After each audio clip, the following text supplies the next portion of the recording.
श्री स्वामी समर्थ. तुम्हा सर्वांचं माझ्या चॅनलमध्ये मनापासून स्वागत आहे. तर बघा, आज आहे मकर संक्रांती. सर्वांना मकर संक्रांतीच्या हार्दिक शुभेच्छा. तिळगुळ घ्या आणि गोड गोड बोला. तर बघा, आज आपण मकर संक्रांतीला हळदी कुंकू करत असतो. हळदी कुंकू हे आपण आजपासनं ते रथसप्तमी पर्यंत कधीही करू शकतात. जर तुम्ही हळदी कुंकू नाही केले तरी सुद्धा चालेल, पण ही चूक तुम्हाला अजिबात करायची नाही. तर याबद्दलची संपूर्ण माहिती मी तुम्हाला आजच्या व्हिडिओमध्ये सांगणार आहे. व्हिडिओ पूर्ण बघा, जेणेकरून तुम्हाला संपूर्ण माहिती मिळेल. जर तुम्ही चॅनलवर नवीन असाल तर चॅनलला सबस्क्राईब करायला मात्र विसरू नका आणि व्हिडिओला लाईक करायला मात्र विसरू नका.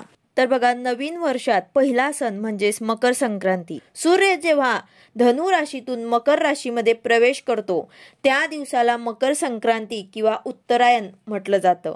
महिलांसाठी तर हा महत्त्वाचा आणि आवडता सण आहे. या दिवशी महिला साज शृंगार करतात आणि एकमेकांना हळदी कुंकू देतात.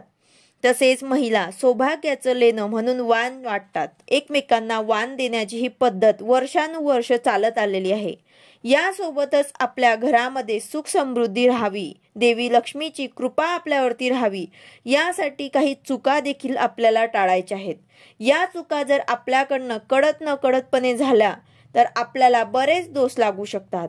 तर या चुका बऱ्याच लोकांना माहिती नाही. तर बघा, सगळ्यात पहिली आणि सगळ्यात महत्त्वाची गोष्ट म्हणजे दरवर्षी महिला काळी साडी नेसतात. संक्रांतीला नव्या नवरीला काळी साडी आणि हलव्याचा दागिन्यांची साज शृंगार करतात.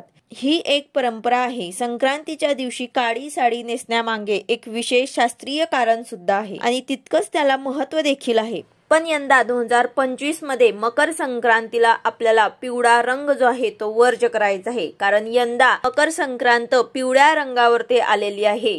त्यामुळेच आपल्याला पिवळा रंग जो आहे तो नेसायचा नाही. या वर्षी देवीने पिवळ्या कलरची साडी परिधान केलेली आहे. त्यामुळेच आपल्याला पिवळा रंग जो आहे तो वर्ज करायचा आहे. आणि त्याचसोबतच मकर संक्रांतीच्या दिवशी आपल्याला पांढऱ्या रंगाची साडी किंवा पांढऱ्या रंगाचे कपडे सुद्धा टाळायचे आहेत. यानंतरची दुसरी महत्वाची गोष्ट म्हणजे मकर संक्रांत म्हटलं की या दिवशी महिला बांगड्या भरतात. त्यामुळेच आपल्याला बांगड्या भरायच्या आहेत. पण या आपल्याला कोणत्या रंगाच्या बांगड्या भरायच्या आहेत? तर बघा, बांगड्या भरत असताना विशिष्ट एका रंगाच्या बांगड्या आपल्याला भरायच्या आहेत. सौभाग्याच्या प्राप्तीसाठी आपल्याला हिरव्या रंगाच्या जे आहेत ते आपल्याला बांगड्या भरायच्या आहे. हिरव्या रंगाच्या बांगड्या जे असतात ते सौभाग्याचं प्रतीक मानले जातात. म्हणून संक्रांतीच्या दिवशी तुम्हाला हिरव्या रंगाच्या बांगड्या भरायच्या आहेत. आणि ह्या बांगड्या भरत असताना महत्वाचं नियम पालन करायचं आहे. ते म्हणजेच काय, तर जसं की तुम्ही एका हातामध्ये जर 6 बांगड्या भरल्या तर दुसऱ्या हातामध्ये तुम्हाला 7 बांगड्या भरायच्या आहे. म्हणजेच काय, तर एका हातामध्ये तुम्हाला एक बांगडी जी आहे ते जास्त भरायची आहे. पण चुकूनही दोन्ही हातांमध्ये तुम्हाला सारख्या बांगड्या भरायच्या नाही आहेत.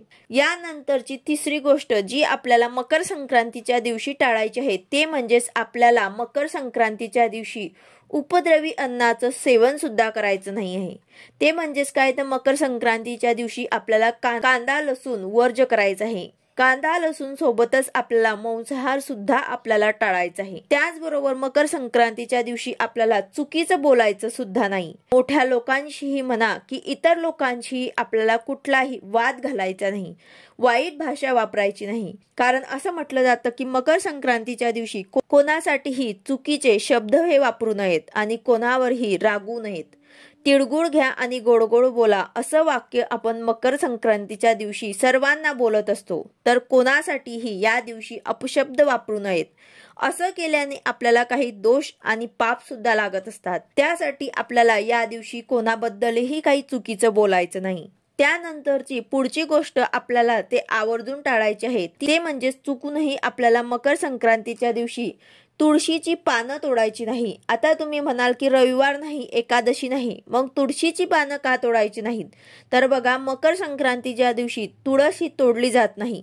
फक्त तुळस ही नव्हे तर झाडांची पानं सुद्धा तोडली जात नाही. या दिवशी झाडांची पानं मोडणं अशुभ मानलं जातं. त्यामुळेच आपल्याला झाडं ही तोडायची नाही आणि झाडांची पानं देखील आपल्याला तोडायची नाहीत.